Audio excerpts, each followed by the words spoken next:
This is part one of my newest blog post coming out tonight, Why National Job Boards Tilt the Market Against Main Street. My name is Sarah Trimble. I'm the founder and CEO of the Job Applicant Perspective, the first anonymous Google reviews for job posts across the U.S. And I think you should hear this, because this goes out to every last person who spent any time using the job market that the experts designed. Rotating the system again to see its impacts from another angle. Just like I shifted from describing academic theory of online labor markets, the previous post, I want to pause from describing the experience of job-seeking Americans and rotate the globe of this labor market system again to look through the lens of small business employer in small-town America.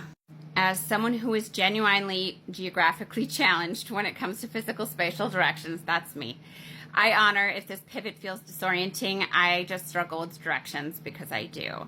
But the pain of a labor market system that normalizes keeping its actors in fight or flight for years at a time creates a dynamic where our world shrinks and we crinkle human motivations like tinfoil into the worst caricatures of themselves. We shrink our globe of interactions into a two-dimensional race to the next point of safety, and we hoard our compassion, afraid it will never return to us. No disrespect is meant. I have much more to say about the monetization of absence, thanks LinkedIn for that term, which I see as arising from the obedience economy and the emotional ripples of the obedience economy, which I spoke of in another post. But there are many stories in the modern job market that matter. This is an interconnected system of human actors trying to survive a landscape that pits them against each other to conceal the true nature of the problem itself. You have to uncrinkle the collapsed tinfoil into the whole human they are, a person making choices with the options they can see. And when you do, you realize they aren't out to get you. They are shakily running to their own next point of safety, and they've spent years in fight or flight too. You are both dodging a system that no one can name because no one can see it. But when the invisible becomes visible, you can finally decide how to do something about it. When online stopped meaning better. Most people think moving hiring online hurt job seekers but helped businesses. The truth, small local businesses are losing too.